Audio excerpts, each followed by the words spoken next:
श्री गणेश दत्त गुरुभ्यो नमः. गुरुर्ब्रह्मा गुरुर्विष्णू गुरुर्देवो महेश्वरः. गुरु साक्षात् परब्रह्म तस्मै श्री गुरवे नमः. अक्षमाळ कंठीहास्य गोड भाष्य बोलतो, सर्व देव सर्व तीर्थ पाद पद्मी वासतो. आप्त इष्ट जाण सर्व माय बाप बंधुतो.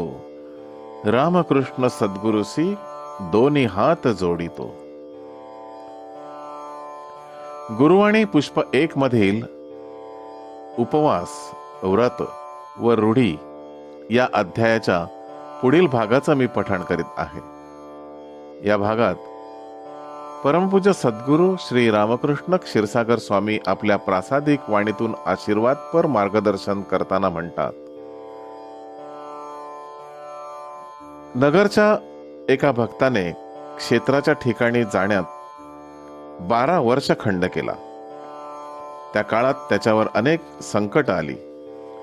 त्याने पुन्हा दर्शनाला जाण्यास सुरुवात केली, परंतु पुन्हा सुरळीत होण्यासाठी जेवढा कालखंड झाला होता तेवढा काळ पुन्हा जावा लागला.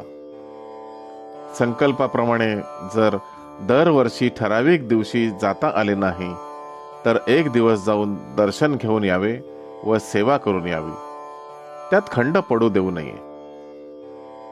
परमपूज्य सद्गुरू म्हणतात, मी स्वतः गेले 40 वर्ष श्री क्षेत्र गाणगापूरला जाऊन सेवा करीत आहे. कितीही अडचणी आल्या तरी माझ्या सेवेत कधीही खंड पडू देत नाही.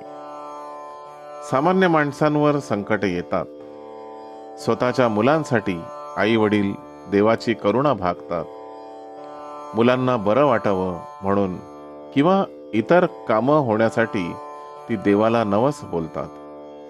प्रार्थना करणाऱ्याची जर खरी तळमळ असेल तर त्याप्रमाणे देव देखील त्यांना संकटातून वाचवतात. असे नवस जितके लवकर फेडले जातील तितके चांगले. पुष्कळ वेळेला असे नवस फेडायचे राहून जातात. दुर्दैवाने नवस बोललेले आई किंवा वडील परलोकी जातात व जबाबदारी पुढे मुलांवर पडते. आई वडिलांचे राहिलेले नवस मुलाला फेडावेच लागतात. जर नवस फेडले नाहीत तर त्याला संसारात सौख्य प्राप्त होत नाही.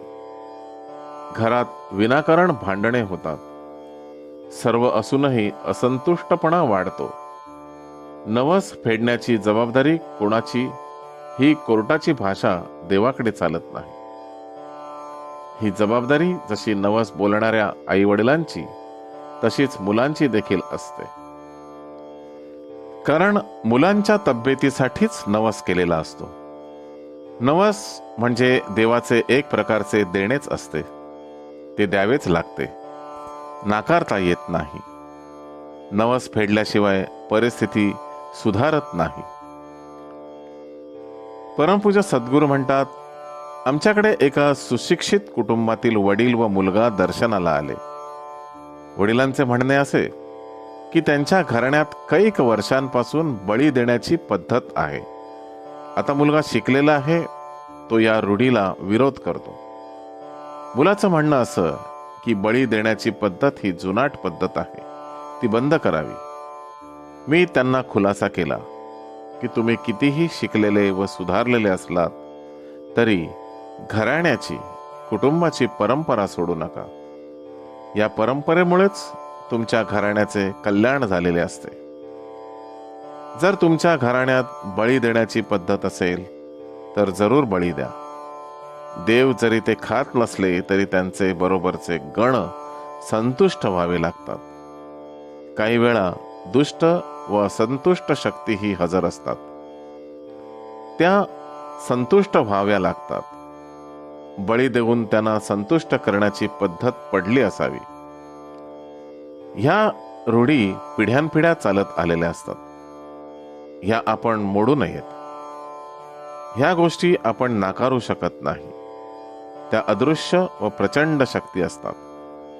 आपण त्यांना जर पाहू शकत नाही तर इलाज करणे दूरच राहिले. त्यामुळे रूढी पाळाव्यात. परमपूज्य सद्गुरू पुढे म्हणतात, आमचा मुंबईचा एक भक्त आहे. त्याच्या वडिलांपासून म्हणजे 50 ते 60 वर्षांपासून त्यांचा प्रिंटिंगचा व्यवसाय आहे. अमावस्येला नारळ फोडला नाही तर प्रिंटिंग मशीन बंद पडते. हे असे का होते याची चौकशी त्या भक्ताने केली. मुंबईला गेल्यावर त्या भक्ताच्या जागेत मी गेलो.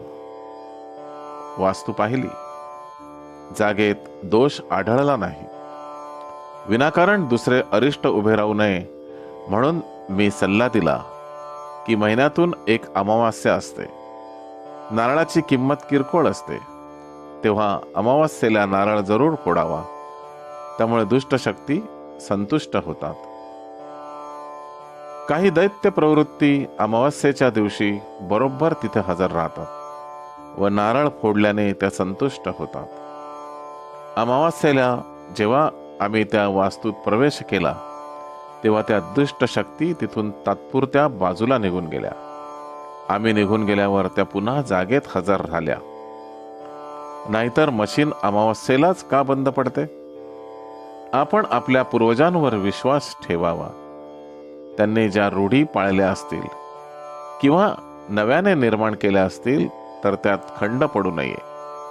त्या रूढींवर टीका करू नये, नाहीतर त्यापासून आपल्याला फार त्रास होण्याची शक्यता असते.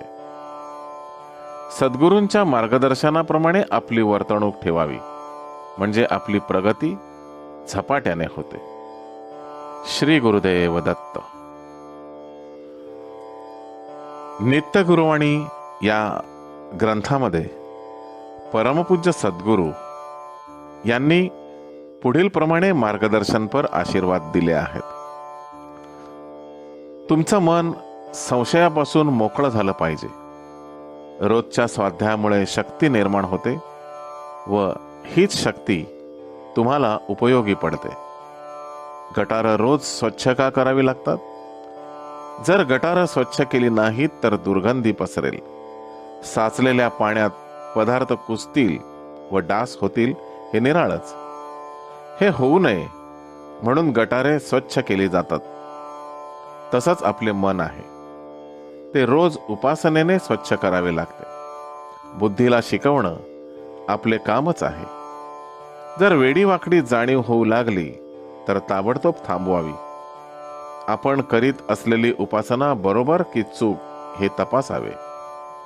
जर उपासना योग्य मार्गाने होत असेल तर मनाला आनंद मिळाला पाहिजे. वेडीवाकडी जाणीव नको. आपली उपासना म्हणजे आपला धर्म आहे. परमेश्वराच्या उपासनेने हृदय मृदू होते. पाप घडण्याची शक्यता कमी होते.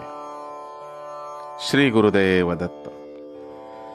गुरुबंधू आणि भगिनींनो, या पुढील अध्यायाचे पठण उद्या सकाळी 6 वाजता. श्री गुरुदेव दत्त.